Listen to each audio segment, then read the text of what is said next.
growth gives you the most commonest measure of economic performance. Employment gives you another dimension because it gives you an indication of how productive we are.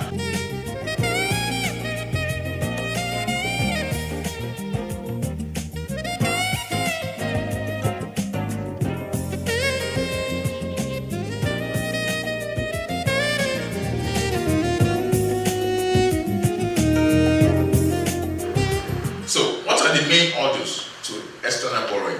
There are two main orders to external borrowing.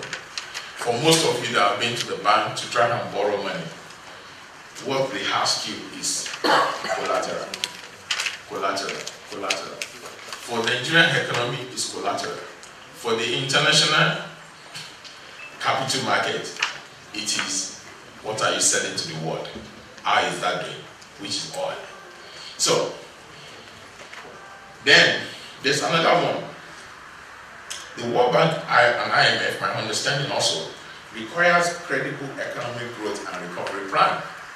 And we have not seen one yet. So those are the two main orders. So consequently, we'll borrow more from local lenders, definitely. We'll crowd out private borrowers. We'll get additional borrowing from CBN, which sometimes it means you can complete it. Unable to implement a large part of his budget, especially the capital budget. That's what we will mean. We will not be able to implement the capital budget successfully. So, but what does this also mean for the build-up of Nigeria's debt?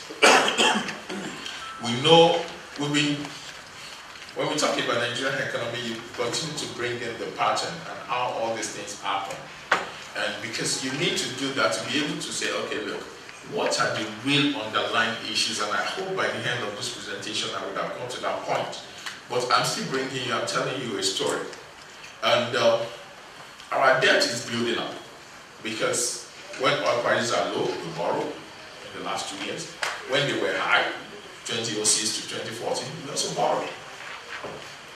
So, growth in deficit, therefore government developments have been growing. Spending plans in 2017 will further worsen the problem, there's no doubt about it. So, why do we think this is a problem? The first thing is that most of the spending is on recurrent expenditure. And the problem with recurrent expenditure is that even though it pushes up aggregate demand, it does not provide a platform for future growth.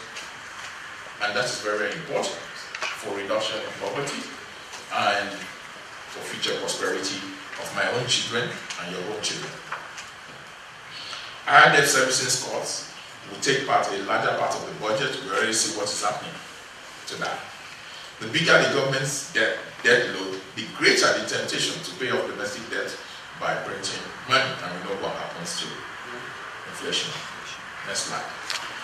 That slide is just basically telling you, just showing you what I've just, from 2006, from budget deficit of about 200 billion, we have now doing budget deficit of almost 2.5 trillion. Next slide. And the next slide shows you the growth in Nigeria's government debt, how it's been growing. If you look at it from 2012, it was about 7%, 7 trillion. Now we're doing about 17 trillion. Next slide. And this graph is to show you how debt has been growing faster than the rate of growth of the economy. So the blue bar is the debt, it's been growing faster. The red bar is the growth of GDP. So you are borrowing more than your economy is actually growing. Next slide. Next slide shows the rising debt to GDP ratio. It shows what has been happening to the GDP ratio. Now we're doing about 22% to GDP. And some economists will even say, which GDP are you referring to? Are you referring to the 2014 rebasing, or you are referring to the 2016 depressed GDP? And of course, we look at the poor utilization of debt. That's what the data is showing there. The red one is the budget deficit growth. And the blue part, which is kind of stagnant, whether high oil prices or low oil prices, is capital expenditure. Now, let's look at some major government policies in 2016. I've shown you some data and the history of where we're coming from. Let's come back to the time that we have at the moment. This administration came into government 2015, and there has been 3 major economic policies since then. One was the increase in the maximum fuel price from 97 per litre to 105 per litre. That was the first one. The second one was the June 20 decision to float the Naira. And the third one is the decision to stop the cash calls for crude oil joint ventures and instead switch to a system that allows for cost recovery before sharing the booty. So let us look and examine these policies and the thought process underlying them. The first subsidy removal. We all know the background. From January up to May, the economy, in my own opinion, was virtually grounded to a halt. I mean, grounded. I have been monitoring the Nigerian economy for over a decade. I have never seen anything like that before in my whole entire life. And so for 4 months, the economy was grounded.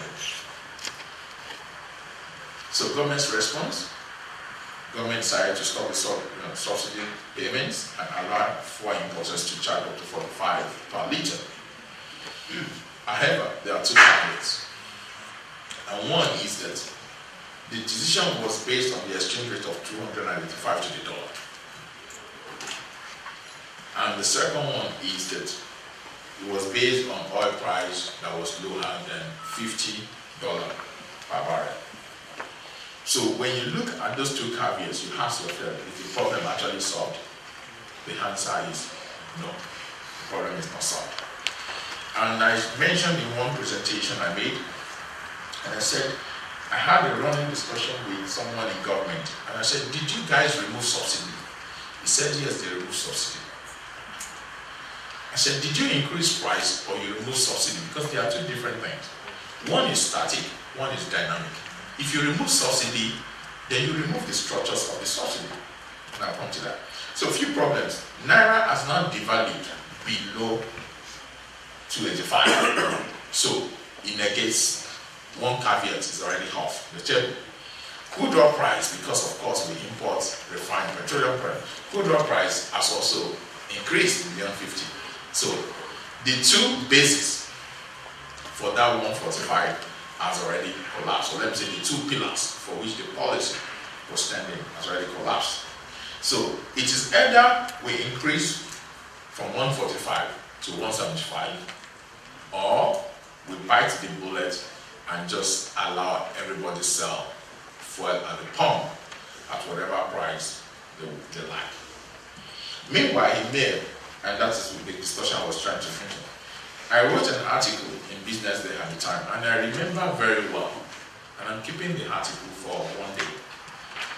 I said, you cannot remove subsidy without dismantling the 2 important structures of subsidy in Nigeria. And those important structures are what? The Petroleum Equalization Fund, and the second one is the PPP ROA. Those are the structures set up for subsidies.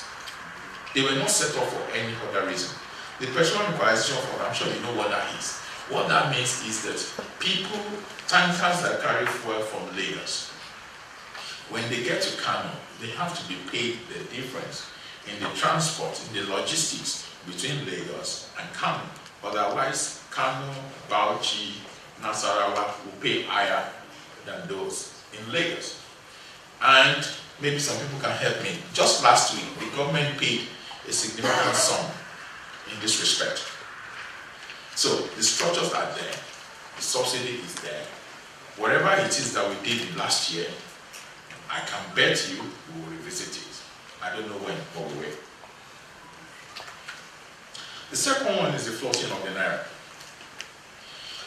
Crude oil prices fell in mid-2014, we know the story. Reserves falling, and of course, the government had to devalue. But instead of devaluing, the government went further and floated the Naira. Now, in a single day, the Naira lost over 30%, And the expectation was that the supply would increase, but the supply obviously has not increased. There are some significant problems. In my own opinion, the fiscal policies that should complement such a float did not happen. That's my own. So now, if you look at the foreign exchange system, there are serious credibility problems. The third policy obviously is the exiting of the joint venture cash calls, and also that came about because of the problem that we had in paying JV6. We hold them about $7 billion over the past 4 years, and this has led back investment in exploration and production. We know the story. There has not been any significant, when I mean significant, major investment in oil and gas in the last decade. Government response: no more JV cash calls. Now, the IOCs can go to the bank, borrow money, use it to fund their production and exploration, and after recovering their costs, government and them will share according to the formula that's already agreed. So, and we expect the arrears for government to be paid over a period of 5 years through increases in production volumes. But in the meantime, let me know how